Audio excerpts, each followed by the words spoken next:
Mais tout de suite, on va parler de bande dessinée bretonne, entre autres. C'est avec vous, Bernard Crène. Bonsoir. Bonsoir. Peinard BD, c'est le nom du salon, du festival. Il a lieu à Quimper, mais le festival touche la Bretagne en général. Le rendez-vous est donné ce 11 mars prochain pour la 7e édition du salon Peinard BD à Quimper.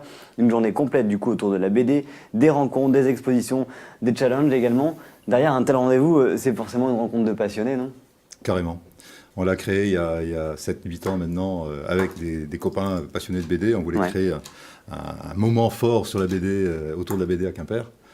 Et donc c'est parti comme ça. Et effectivement, on est sur une vraie passion pour la BD. Quand on commence à en parler, on n'en finit plus, quoi. Nos réunions ont du mal à avancer parce qu'on parle de bande dessinée. Vous lisez en même temps. Voilà. C'est pour ça en plus, il y a, ce festival, ce salon dure une journée. Vous n'arrivez même plus à tenir cette case d'une journée. Vous avez eu envie d'élargir l'événement ? Oui, absolument. Je pense qu'une journée, c'est court, ça passe très vite. C'est un an de travail pour une journée. Donc c'est beaucoup de travail pour juste une journée. Et on a effectivement agrandi le salon puisqu'en fait, je considère qu'il a déjà démarré. Puisqu'on a une exposition qui a démarré lundi à la fac de Quimper, au pôle Pierre-Jacques Asselias, une exposition sur des graines sous la neige, cette communarde quimpéroise qui a vécu la commune à Paris avec Louise Michel, etc. Donc c'est un moment important. Voilà, et puis Laetitia Roussel sera au salon pour dédicacer cette BD. Et puis il y a une autre exposition qui démarre tout de suite là, cette semaine, qui est en train d'installer aujourd'hui, dont on fera le vernissage mercredi prochain, qui est sur Notre Mère la Guerre. C'est une BD de Chris et de Maël autour de la Première Guerre mondiale.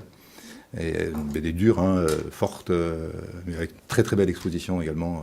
Voilà. Et après le salon, on a des rencontres dans les écoles, avec Marco qui va venir raconter la Première Guerre mondiale aussi, Emmanuel Lepage qui va aller dans un lycée également, parler de son bouquin, son dernier bouquin Armen, qui est d'ailleurs dans notre sélection des BD bretonnes. On va en parler du Grand Prix de la BD bretonne. Voilà, et des rencontres en show encore c'est vraiment notre idée en effet de faire vivre la BD très longtemps sur Quimper. Oui, parce que finalement faire venir des auteurs pour un salon, juste pour des dédicaces, ça suffit pas ?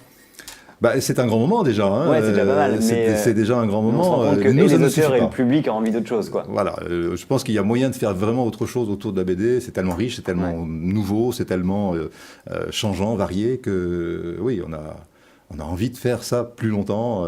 On n'a pas assez de notre journée. D'accord. Alors on va poser la question peut-être à nos invités, Gatien et Nora. Valentin, est-ce que vous lisez, vous, des BD ? Quelques-unes, oui. Vous, Valentin, en plus, vous vivez en ce moment dans une commune Angoulême, que vous connaissez bien, j'imagine, et pour le festival de BD d'Angoulême. C'était le fameux festival, il n'y a pas si longtemps que ça. Donc, moi, de temps en temps, j'aime bien me plonger dans une BD. Oui, moi, avant, j'en lisais, mais en ce moment, plus trop. Donc, quand on était jeune, et pour vous ça a toujours été les BD cultes, on va dire Astérix, Tintin, choses comme ça.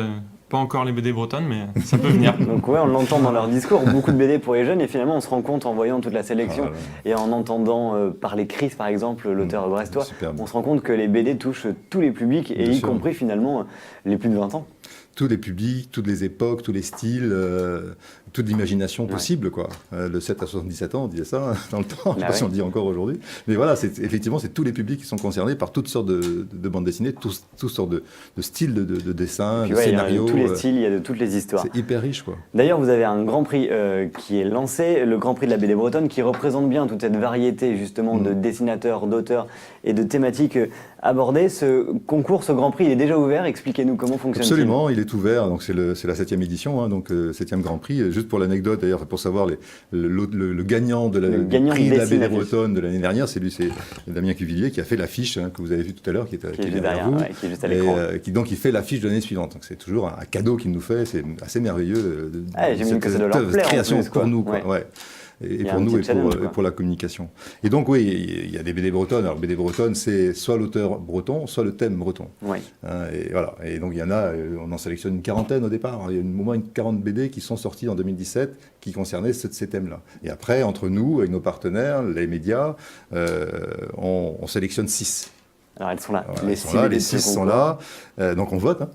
C'est une élection, et les 6 meilleures, celles qui ont le plus de voix sont sélectionnées et participent au vote. Donc le vote est ouvert depuis déjà 15 jours, 3 semaines, puisqu'on est, on est déjà mi-février, presque un mois, et il court jusqu'au 9 mars, minuit. Donc 2 jours avant l'ouverture du festival. Voilà, et on vote par le site peinardbd.bzh pour voter pour l'une ou l'autre de ces bandes dessinées. Alors on va les regarder vite fait, toutes ces dossiers. La première, elle est ici. Une sœur ? C'est une sœur, Sébastien Vivès, ça se passe à l'île aux Moines. voyez, ce dessin, c'est très épuré, on se laisse porter par cette histoire. C'est assez surprenant parfois, c'est assez fort parfois, mais moi j'ai vraiment bien aimé, rien que de la regarder là, j'aime être porté par cette histoire. On se rend compte que c'est vraiment des BD pour adultes en fait. Objet aussi, oui, c'est des très beaux livres.